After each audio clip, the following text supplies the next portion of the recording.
Bismillahirrahmanirrahim. Alhamdulillahi rabbil alamin. Alladzi ja'ala salata tariqatal muttaqin wa ja'ala fiha qur'aini sayyidil mursalin wa ruknan min arkanid din wa ja'ala fiha jannatal ajilatil muhibbin wa ma'dana asraril ashiqin. Wassalatu wassalamu ala sayyidina Muhammadin rasuli rabbil alamin wa syafi'il muslimin wa ala alihi wa ashabihi wa itratihi tahirin salatan wa salaman daiman ila yaumiddin. Subhanaka la ilma lana illa ma 'allamtana innaka antal alimul hakim. Rabbi shrah li sadri wa yassir li amri wahlul 'uqdatam min lisani yafqahu qawli.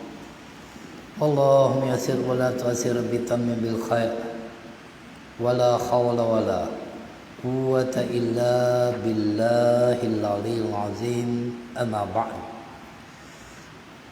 Yang saya muliakan Tuan Imam Barisan Ali Jasan Kuasa Masjid An-Nur Tamasya Glen Mary, seterusnya muslimin dan muslimat yang dirahmati Allah Subhanahu wa taala. Pertama-tamanya dan buat selama-lamanya sama-sama kita merafakkan rasa syukur kita kepada Allah Subhanahu wa taala kerana kita masih lagi dipertemukan pada malam ini, yang mana kali terakhir pertemuan kita ialah pada bulan Oktober 2020 dan kemudiannya kita bertemu secara maya.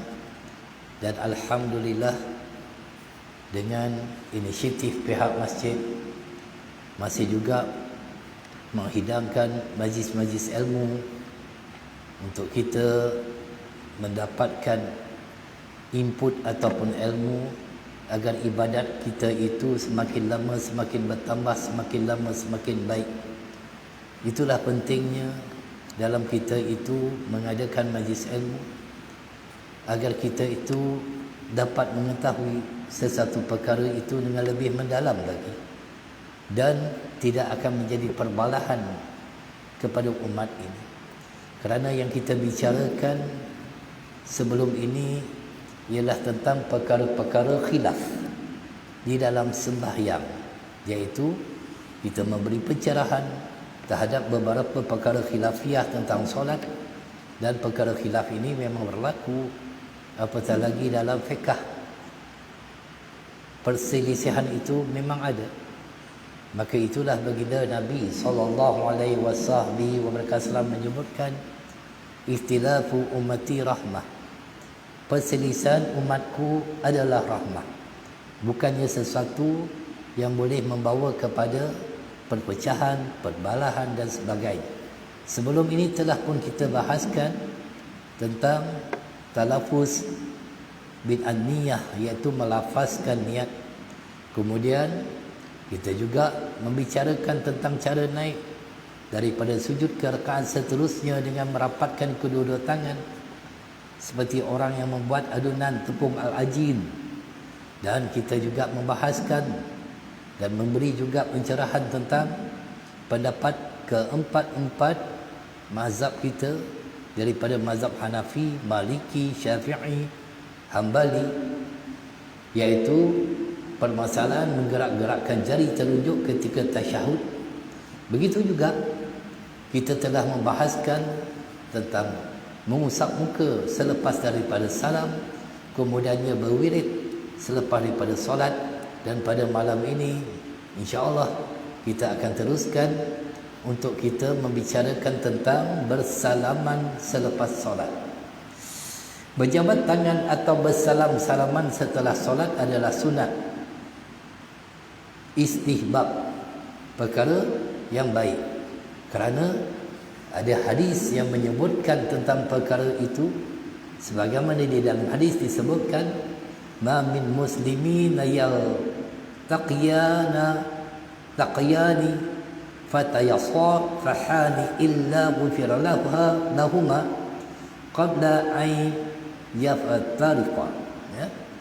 Tidak ada dua orang muslim yang berjumpa lalu mereka berdua itu berjabat tangan, maka diberi keampunan oleh Allah Subhanahu Wa Taala sehingga mereka berpisah. Tetapi kita mematuhi apa yang telah ditetapkan oleh ulil amri kita, agar kita itu tidak bersalam-salaman selepas daripada solat. Kerana apa? Walaupun perkara itu baik, tetapi demi kita menjaga kemaslahatan dan untuk kita menghindarkan daripada perkara yang mendatangkan kemudaratan, maka kita merujuk kepada usul fiqh. Sebagaimana usul fiqh mengatakan dar'ul mafasidi muqaddamun ala jalbil masalih, menghindarkan perkara yang membawa kerosakan adalah lebih utama dari mendapatkan kebaikan. Jadi memang sesuatu yang baik untuk kita berjabat tangan, kerana berjabat tangan itu sangat-sangat dianjurkan di saat kita berjumpa dan juga di saat kita berpisah. Bukan sahaja di dalam selepas daripada kita menunaikan solat, tetapi dalam keadaan kita itu untuk menghubungkan hubungan kita dengan seseorang. Imam Bukhari meriwayatkan di dalam sahihnya dalam bab munaqib daripada Abu Juhaifah yang wafat pada 74 Hijrah, di mana Rasulullah sallallahu alaihi wasallam sedang melakukan perjalanan daripada Hazirah menuju ke kota Bata. Lalu baginda Nabi sallallahu alaihi wasallam berwuduk, kemudian mendirikan solat zuhur 2 rakaat dan solat asar 2 rakaat. Maksudnya baginda Nabi sallallahu alaihi wasallam melakukan jamak kasar. Zuhur 2 rakaat, asar 2 rakaat. Sedangkan waktu itu baginda menggunakan tongkat besi. Maka orang ramai yang berada sekitar baginda mengambil tangannya, lalu mengusap muka mereka dengan sapuan tangan tersebut. Masya Allah, tabarakallah. Abu Juhaifah berkata, lalu aku pun memegang tangan baginda sallallahu alaihi wasallam, maka aku pun meletakkan di wajahku di mana tangan baginda lebih sejuk daripada air dan lebih wangi daripada bauan minyak wangi. Iaitu mereka itu bertabaruk, mengambil keberkatan dengan tangan baginda Nabi sallallahu alaihi wasallam. Boleh juga kita mengambil keberkatan daripada para alim ulama kita yang kita bersalam dengan dia, kita mencium tangannya. Tetapi diingatkan juga, kadang-kadang terlepas pandang orang kita ni. Memang kita itu sangat-sangat dituntut untuk memuliakan seorang ulama itu, mencium tangannya apabila kita berjabat tangan, mengambil keberkatan dan sebagainya. Tetapi jangan lupa untuk kita cium juga tangan ibu dan ayah kita. Mereka itu lebih lagi daripada wali Allah. Ini yang kadang-kadang anak-anak muda lupa. Mereka lupa untuk berjabat tangan dengan ibu dan ayahnya, mencium bolak-balik tangan ayahnya. Sedangkan dengan Tok Guru, Masya Allah, tabarakallah, maka muliakan ibu dan ayah kamu, kerana mereka itulah yang dikatakan doa kedua ibu dan ayah itu lebih baik daripada doa para wali Allah. Subhanallah. Jangan kan kalau anak-anak muda nak minta doa daripada kedua ibu dan ayahnya, yang dia minta daripada Tok Guru, memang betul minta daripada Tok Guru, tapi jangan kita sisihkan wali Allah, iaitu kedua ibu dan ayah kita. Maka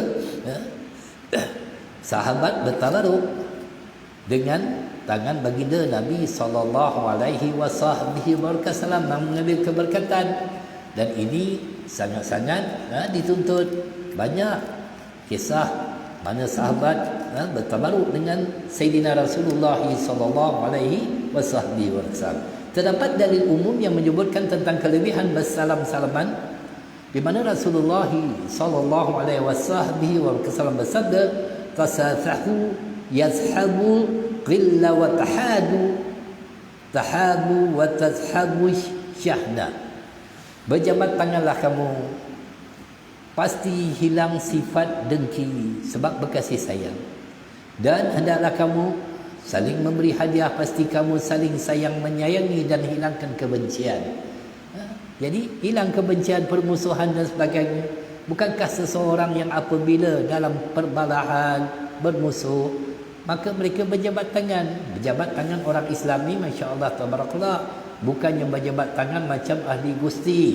Ahli gusti berjabat tangan itu lain. Kita tak nak ikut cara macam tu. Kita nak ikut cara Islam. Yang cara yang diajar oleh baginda Nabi SAW.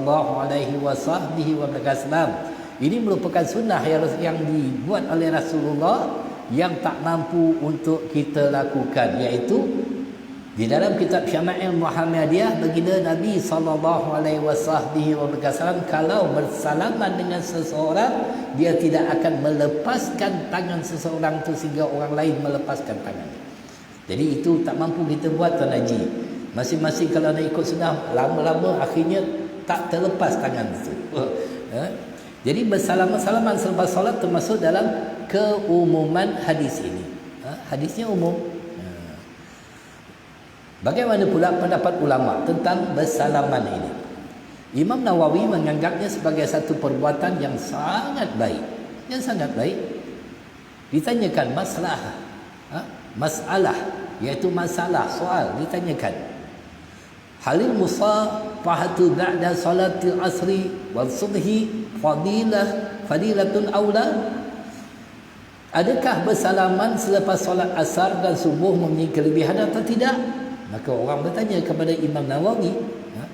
Al-jawab, maka dijawabkan, al-musafahatu sunnatun inda talaqi wa amma ta'sisun nasi laha ba'da hataini salataini fa ma'dudun fil bid'atil mubahah. Jadi bersalam adalah sunat ketika bertemu. Kita bertemu seseorang, kita pergi rumah orang, mesti kita bersalam punya, insya-Allah. Mesti kita bertemu seseorang, apa khabar, salam dia. Dan ada pun orang ramai yang mengkhususkan melakukan selepas dua solat ini, iaitu subuh dan asar, maka ia dikira dalam bid'ah mubah, iaitu bid'ah yang diharuskan dan dibolehkan. Wal mukhtar, dan pendapat yang terpilih, annahu in kana hadza syakhsu qad ijtama'a huwa wa huwa qabla as-salah fa huwa bid'atun mubahatun kama qila, wa in kana lam yajtami'a fa huwa mustahab la'annahu btada' al-liqa'. Jadi pendapat yang terpilih bahawa jika seseorang telah berjumpa dia dan kawannya sebelum solat, maka ia adalah bid'ah mubah yang diharuskan, seperti mana yang telah disebutkan sebelum ini. Dan jika kedua-duanya belum bertemu, maka ia menjadi sunat kerana ia adalah permulaan pertemuan. Jadi orang-orang kita, masyarakat kita iaitu orang-orang Melayu sangat menjaga adab. Kadang-kadang kita bertemu dalam masjid bersalam, dalam saf bersalam. Itu kelebihan yang ada dalam masyarakat kita, yang tidak ada dalam masyarakat lain. Saling sayang menyayang, bersalam-salaman, jumpa dalam saf, salam. Subhanallah, hebat. Itu sebab orang-orang kita ni, Masya Allah, tabarakallah, dipilih oleh Allah SWT dengan menjaga sopan santun dan sebagainya, dan menghormati sesama kita. Hakikat tidak ada seorang pun di kalangan para ulama yang mengharamkan bersalam-salaman selepas menunaikan solat. Sebaliknya mereka berpendapat hukumnya berjabat tangan adalah sunat. Imam Nawawi mengatakan ia termasuk bid'ah, perkara baru yang mubah, yang diharuskan dan dibolehkan. Cumanya yang tidak kita lakukan walaupun ia perkara yang sunat ketika waktu ini, kerana kita mengambil perkiraan daripada apa yang telah ditetapkan oleh ulil amri kita, dan perkara ini akan mengangkat khilaf. Kerana di dalam usul fiqh juga disebutkan hukmul hakim yarfa'ul khilaf. Keputusan hakim, yakni pemerintah, mengangkat khilaf. Mengangkat khilaf itu, seumpama kita menjagakan jarak 1.5 meter, kita memakai pelitup muka, kita membawa sajadah, tuan-tuan dan puan-puan dirahmati Allah SWT, sangat-sangat besar ganjarannya orang yang hadir ke masjid dalam keadaan bersusah payah. Susah nak pakai topeng, nak bawa sejadah, nak kena daftar, nak kena scan. Besar tak pahalanya? Besar. Sebab dia sanggup bersusah payah, mujahadah dia. Sebagaimana orang yang sakit datang ke masjid, mujahadah dia. Besar ganjaran pahalanya, yang lebih besar daripada keadaan normal. Apatah lagi dia itu mengikut apa yang telah ditetapkan oleh ulil amri.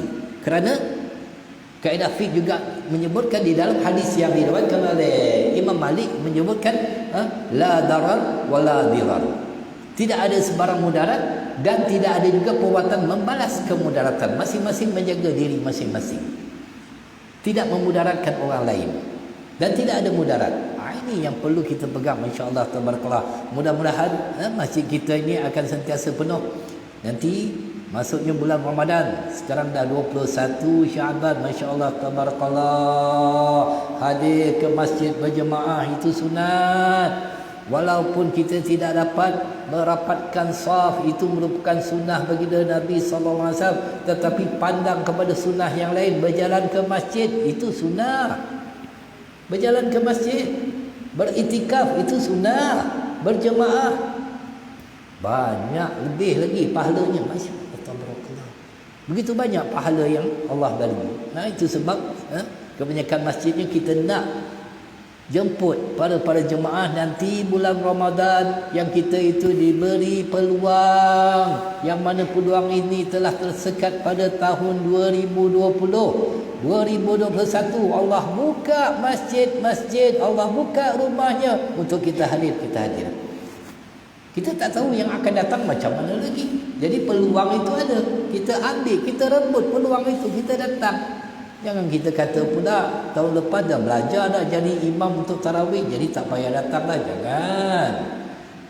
Besar ganjaran pahalanya kita menghidupkan, mengimarahkan rumah Allah Subhanahu Wa Taala, yang mana orang yang senantiasa bergantung hatinya ke masjid, dia di antara orang yang diangkat darjatnya. Malah dia ditanya oleh Allah kepada para malaikat, mana dia jiran-jiranku, mana dia jiran-jiranku, siapa jiran engkau itu ya Allah? Tanya malaikat, orang-orang yang mendatangi masjid-masjidku. Subhanallah, jadi jiran Allah, jadi keluarga Allah. Masya Allah tabarakallah. Baik, kita masuk pula kepada perkara yang seterusnya, doa kunut pada solat subuh. Ini juga menjadi polemik, kadang-kadang menjadi perbalahan yang tidak sepatutnya berlaku, kerana ini perkara-perkara khilaf.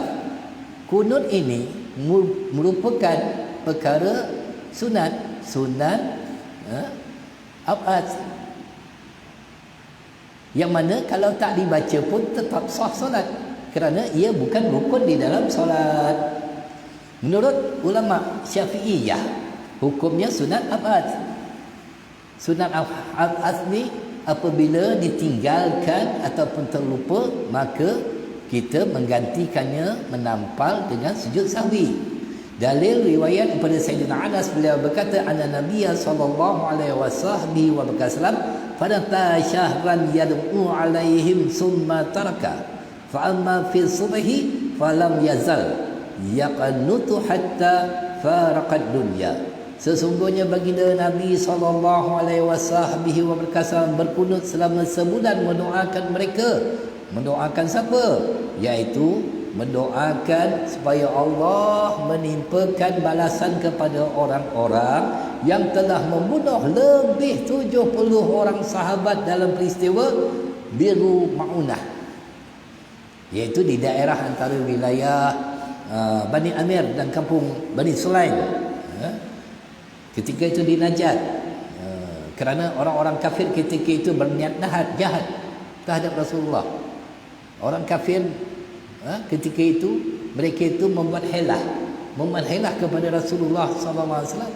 Lalu mereka memanggil sahabat baginda Nabi sallallahu alaihi wasallam untuk mengajarkan mereka Al-Quran. Dia panggil sahabat di Najat, panggil untuk ajar Al-Quran. Lalu baginda Nabi sallallahu alaihi wasallam memilih para hufaz, dan para qura dari kalangan sahabat, lalu dibunuhnya. Allahu Rabbi. Lalu dibunuhnya. Jadi Rasulullah mendoakan agar Allah membalas terhadap perbuatan orang kafir. Tetapi akhirnya Rasulullah meninggalkannya kerana itu adalah urusan Allah. Urusan Allah. Itu sebab ini cantiknya akhlak di dalam Islam. Bukan kita mendoakan keburukan orang lain, tetapi kalau seseorang yang membuat buruk terhadap kita, Allah yang balas, bukan kita yang balas. Ini cantiknya yang diajar oleh Allah dan Rasul-Nya kepada kita.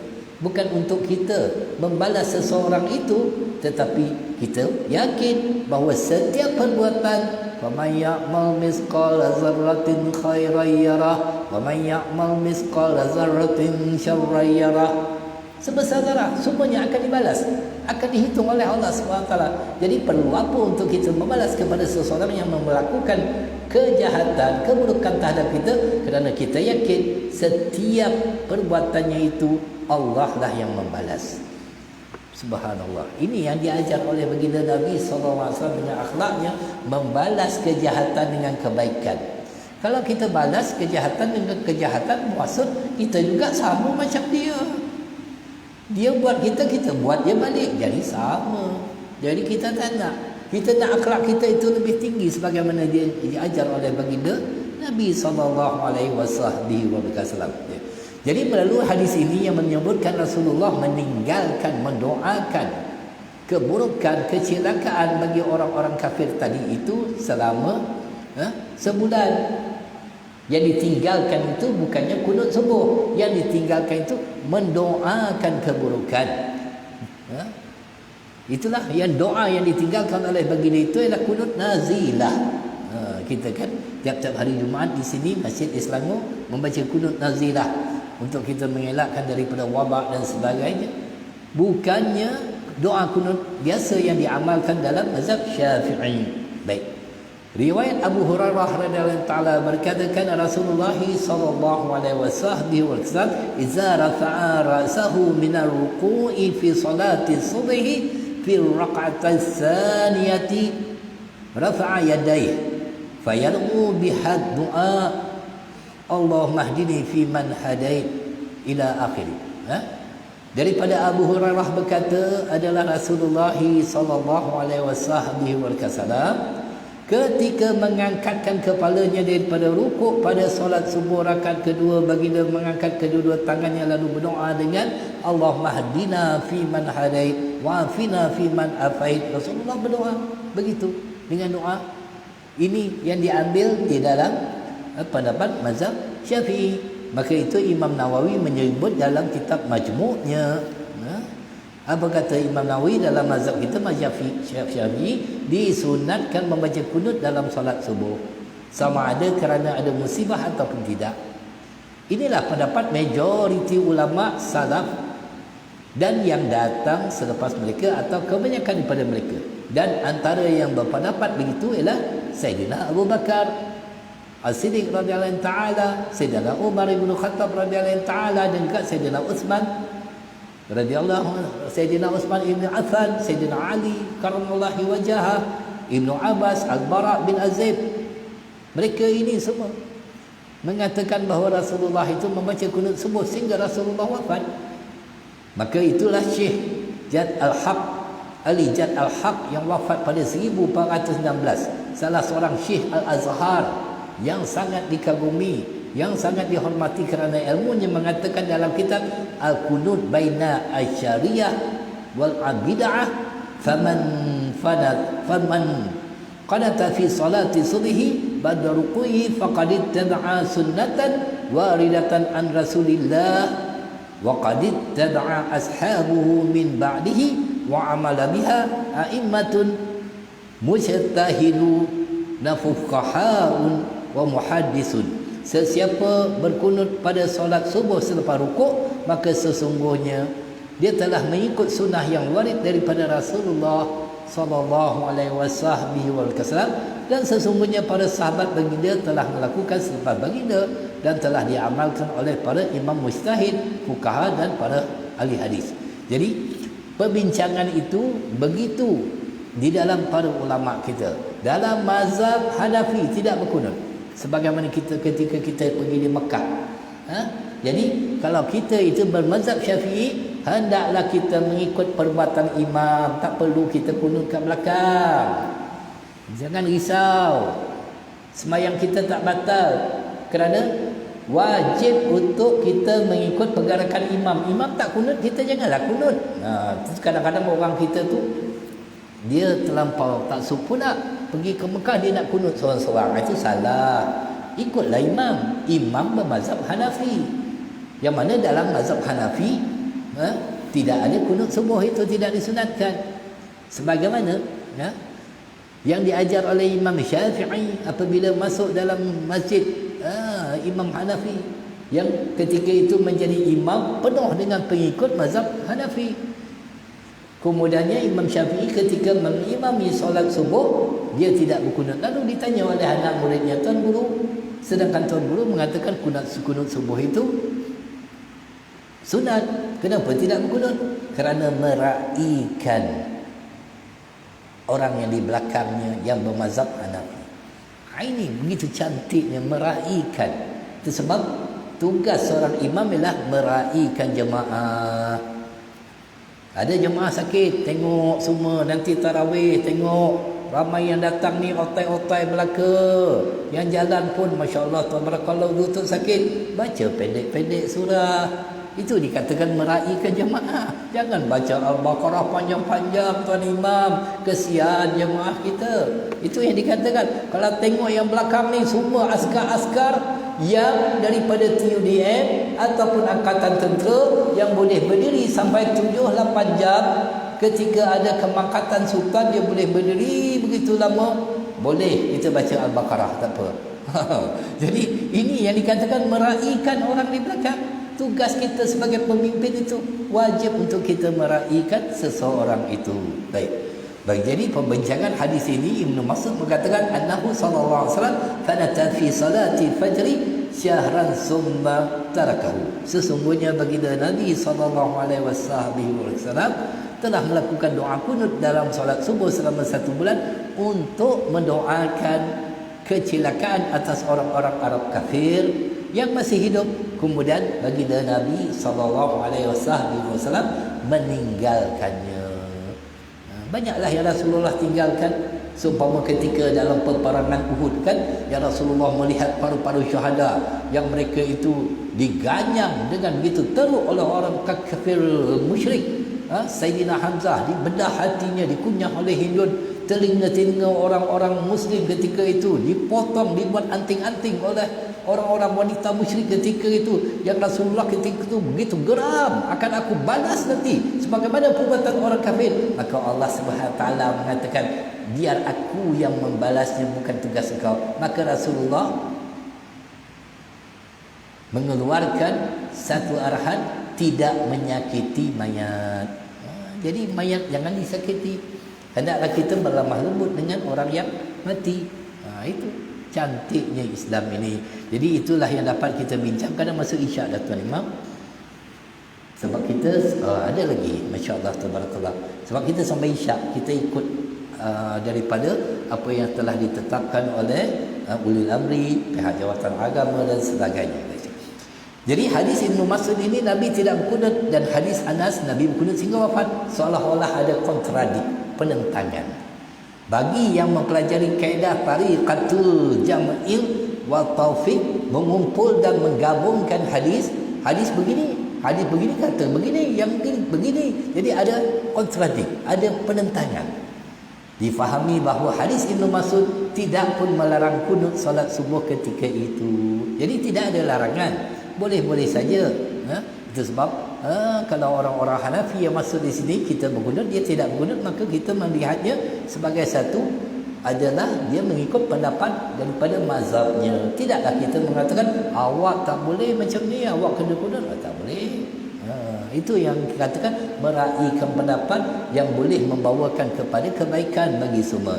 Kerana kaedah usul fiqh menyebutkan yuqaddamu musbita 'ala nafi liistimalihi ala ziyadatil ilmin, didahulukan yang pasti yang mengisbatkan ke atas penafian kerana kesyumulannya atas pertambahan ilmu. Jadi dia bermaksud dalil yang mengeluarkan, yang mengistibatkan adanya sesuatu perkara haruslah didahulukan daripada yang tidak mengatakan ia ada, kerana dalil yang menjelaskan adanya perkara tersebut menunjukkan hujah yang lebih kuat. Oleh itu dalil mengatakan Nabi ada berkunut hendaklah didahulukan daripada hadis sebaliknya. Tapi kita pandang juga mazhab lain, mazhab Hanafi tidak disunatkan. Mereka berkunut juga, tetapi di dalam solat witir. Solat witir bagi Hanafi masya-Allah tabarakallah wajib, bagi kita sunat. Kemudiannya mazhab Maliki sunat tetapi dibaca, ini beza. Maliki sebelum rukuk, dan dengan sir, dengan perlahan tanpa mengangkat tangan.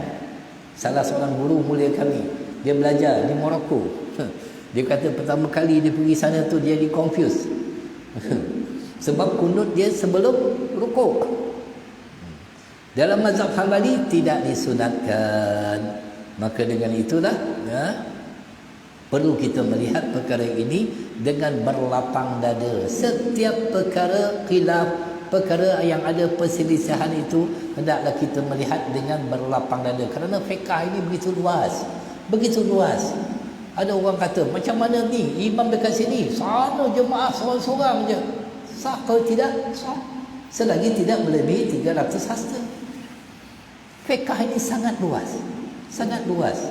Itu sebab dalam fiqh ini adanya perkara-perkara ruksah. Yang tak boleh berdiri boleh duduk sembahyang, tak boleh duduk boleh baring sembahyang. Begitu luas fiqh ini. Tak boleh guna air boleh tayamum. Orang yang memusafir boleh dijamakkan. Begitu luas dalam fiqh ini.